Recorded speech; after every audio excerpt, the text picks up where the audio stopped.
एक राजा था। एक दिन वह अपने दरबार में मंत्रियों के साथ कुछ सलाह मशवरा कर रहा था। तभी एक चौकीदार ने आकर कहा कि पड़ोसी राज्य से एक मूर्तिकार आया है और महाराज से मिलने की आज्ञा चाहता है। राजा ने आज्ञा दे दी। थोड़ी देर में मूर्तिकार दरबार में हाजिर हो गया। वह अपने साथ 3 मूर्तियां लेकर आया था, जिन्हें उसने दरबार में रख दिया। उन मूर्तियों की विशेषता थी कि तीनों अत्यंत सुंदर और कलात्मक तो थीं ही, पर एक जैसी दिखाई देती थीं और बनी भी सब एक ही धातु से थीं।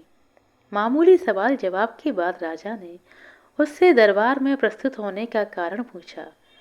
जवाब में मूर्तिकार बोला, राजा, मैं आपके दरबार में इन मूर्तियों के रूप में एक प्रश्न लेकर उपस्थित हुआ हूँ और इसका उत्तर चाहता हूँ। मैंने आपके मंत्रियों की बुद्धिमत्ता की बहुत प्रशंसा सुनी है। अगर ये सच है तो मुझे उत्तर अवश्य मिलेगा। राजा ने प्रश्न पूछने की आज्ञा दे दी। तो मूर्तिकार ने कहा, राजन, आप और आपके मंत्रीगण मूर्तियों को गौर से देखकर यह तो जान ही गए होंगे कि यह एक जैसी और एक ही धातु की बनी हुई है, परंतु इसके बावजूद इसका मूल्य, इन सबका मूल्य अलग अलग है। मैं जानना चाहता हूँ कि कौन सी मूर्ति का मूल्य सबसे ज़्यादा है और कौन सी मूर्ति सबसे कम पैसों की है और क्यों।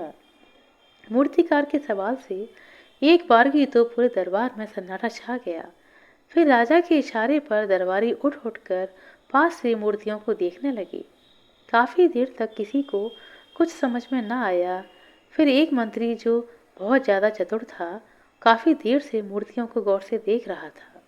उसने एक सिपाही को बुलाया और कुछ तिनके लाने को कहकर भेज दिया।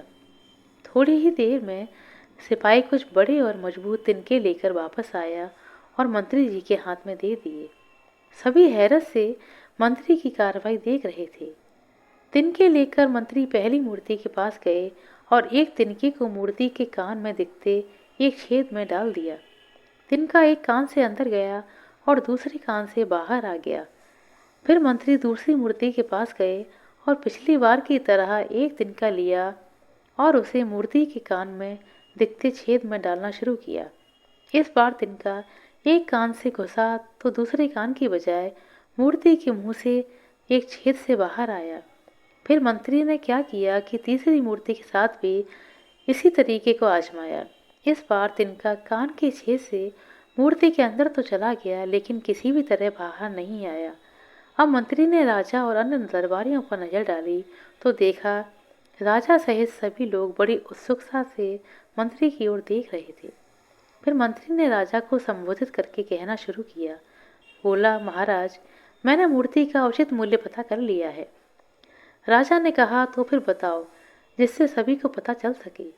मंत्री ने कहा, महाराज, पहली मूर्ति जिसके एक कान से गया तिनका दूसरे कान से बाहर निकल आया, उस मूर्ति का मूल्य औसत है, और दूसरी मूर्ति जिसके एक कान से गया तिनका मुंह के रास्ते से बाहर आया, वह सबसे सस्ती है, और जिस मूर्ति के कान से गया तिनका उसके पेट में समा गया और किसी भी तरह बाहर नहीं आया, वह मूर्ति सबसे ज्यादा मूल्यवान बल्कि बेशकीमती है।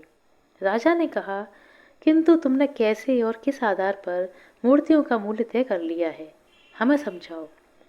मंत्री बोले, महाराज, वास्तव में ये मूर्तियां 3 तरह के मानवों के स्वभाव की प्रतीक हैं, जिसके आधार पर मानव का मूल्यांकन किया जाता है। पहली मूर्ति के कान से गया तिनका दूसरे कान से बाहर आया। ये उन लोगों की तरफ इशारा करता है जिनसे कोई बात कही जाए तो वह एक कान से सुनकर दूसरे कान से बाहर निकाल देते हैं।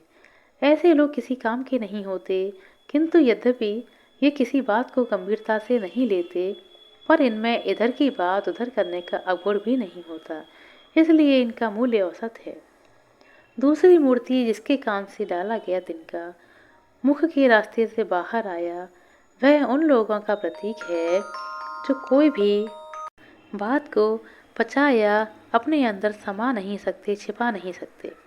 चुगलखोरी, दूसरों की गुप्त बातों को इधर से उधर कहते रहने के कारण ये लोग सर्वथा त्याज्य होते हैं। ऐसे लोगों को निकृष्ट और सबसे सस्ता कहा जा सकता है। अतः दूसरी मूर्ति सबसे सस्ती है। अब रही तीसरी मूर्ति जिसके कान में डाला गया तिनका पेट में जाकर गायब हो गया। ये उन लोगों का प्रतीक है जो दूसरों की कही बात पर ध्यान तो देते ही हैं, साथ ही दूसरों के राज को राज बनाए रखते हैं। ऐसे लोग समाज में दुर्लभ होते हैं और बेशकीमती होते हैं, इसलिए तीसरी मूर्ति सबसे मूल्यवान है। राजा ने मूर्तिकार की ओर देखा। मूर्तिकार बोला, महाराज, मैं मंत्री महोदय के उत्तर से संतुष्ट हूँ और स्वीकार करता हूँ कि आपके मंत्री सचमुच बुद्धिमान हैं। उनका उत्तर सत्य है और उचित है, और ये तीनों मूर्तियाँ मेरी ओर से आपको भेंट हैं। इन्हें स्वीकार करिए और अब मुझे अपने राज्य जाने की आज्ञा दीजिए।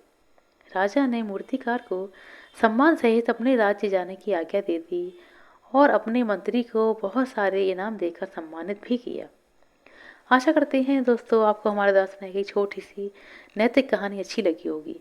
यदि कहानी अच्छी लगी हो तो कृपया लाइक कर दें, शेयर कर दें। चैनल पर नए हैं तो सब्सक्राइब कर लें।